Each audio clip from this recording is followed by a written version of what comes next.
With patch 6.5 we got the final stages of the Splendorous Tools, essentially crafter and gatherer relic weapons.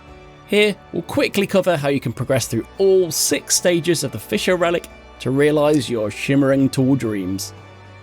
First up, required gear and preparation.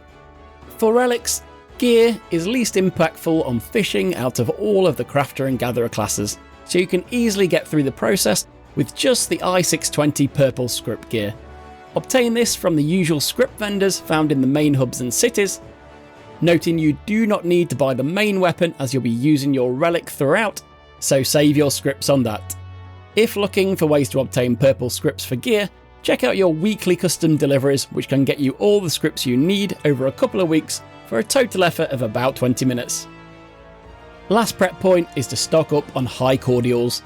I personally don't find GP as hindering on fishing, but you'll definitely still speed up your process having high cordials on tap.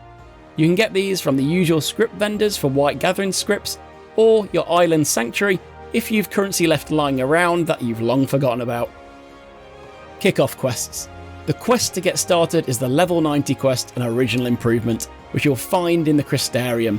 Before it appears, you'll need to have completed the Endwalker 6.0 MSQ, the Boutique Always Wins, which is the level 70 from Yormore, and the Crystalline Mean quest, another level 70, this time from the Crystarium. If either of those quests are not available, ensure you've completed the quest Inscrutable Tastes, which is a level 50 quest from Ishgard, and its follow-up quest, Go West Craftsman from Mordona.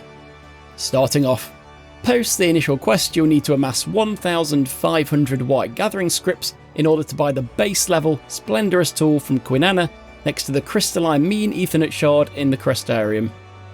Again, you can grab the 1,500 needed in 10 minutes doing your weekly allowance of custom deliveries. From this point on, you'll follow the quest for each stage of the relic, always starting with Chorazoi, who is next to the aforementioned relic vendor. Ensure you start the first quest on the job which you want the relic for, and retain a non-relic tool which you can equip before you turn in each completion quest. You can only progress at an individual stage for one job at a time, but you could for example finish stage 4 for one, and then do stage 1 and 2 for another job, before picking up the stage 5 quest for the first. Stages in general. All stages require you to hand in a number of turn-in items. You obtain these by trading certain fish with Quinana. Noting that importantly from stage 3 onwards, in addition to trading with Quinana, you can also use ethereal reduction on the required fish. Not only does this save you time on going back to Quinana, but with fish caught above a certain collectability, you have the chance to obtain bonus items, essentially doubling the amount you normally receive from Quinana. If you've missed ethereal reduction, you can access it by completing the level 56 quest called No Longer a Collectible, found in Mordona. You'll find the turn-in items needed in the quest text, with Quinana advising which fish are needed in her trade goods menu, with an indication of the area where you'll find the fish in the tooltip of each fish. If you're new to fishing though, I'll list all fish details on screen at various points in this video, and I'll link to a handy Google Doc spready in the description. For bait, all fish throughout the relic journey are caught with the select bait balls obtained either from Quinana for white scripts or from the market board. FYI, I got through about 600 in total. While fishing, ensure you use your angler's art stacks on Thalak's favour to regain GP. And then lastly, but arguably most importantly, ensure you always have the collect buff up, else the caught fish won't count for anything. Stages 1 to 3. Fish locations on screen now, with all discussed details in the spreadsheet linked to in the description. These stages are identical in terms of approach. Each stage has one fish with a lower collectability rating, for which I recommend using the same macro in the spreadsheet. 2 things to note. 1. You must have Patience 2 active before using the macro, and 2. The fishing macros are not a case of press and forget. At these stages, you should actively use Precision Hook Set on every single exclamation mark you see within 8 seconds of casting. The macro will miss fish which appear very early on, but will auto catch those closer to 8 seconds.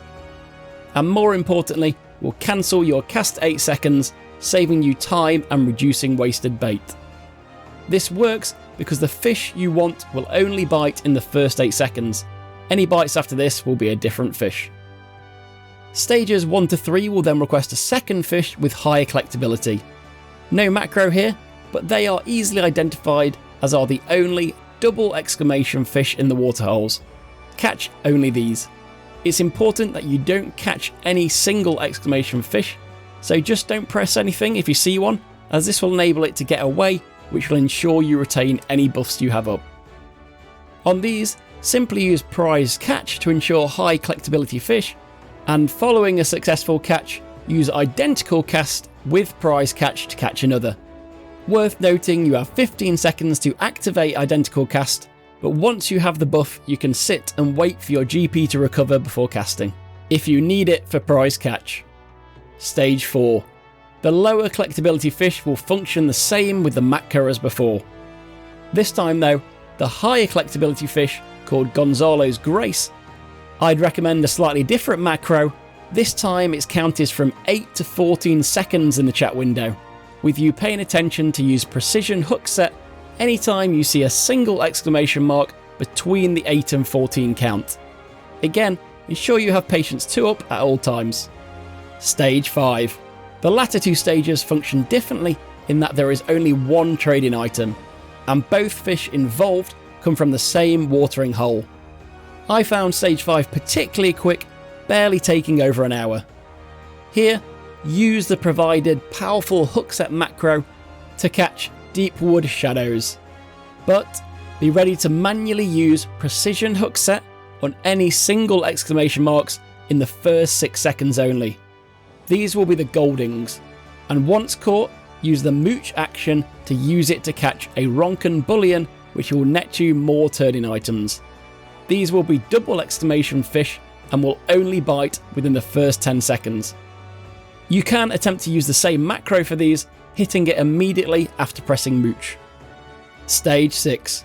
Here, use the stage 1 to 3 macro again with patience 2, and actively use precision hook set on all single exclamation marks within the first 8 seconds for little bounties. For every 3 you catch, you'll get the Fisher's Intuition buff, which will enable you to catch the more valuable St. Fartheric's face fish. These are double exclamation fish, so maintain patience 2 and use powerful hook set. They bite at around the 7 to 8 second mark. I didn't use a macro for these to ensure they had my full attention. Catching a St. Fartheric's will end your intuition buff, but other fish will not, so you can continue to catch little bounties while waiting for the double exclamation mark to appear. Also note, you can put your rod away, but leaving the zone will lose your intuition buff. There we go, the fishing relic in a nutshell. Please find all mentioned fish, locations and macros in the Google spreadsheet linked via the description. All done. Ensure you have the collect buff up and then like and subscribe to complete the duty.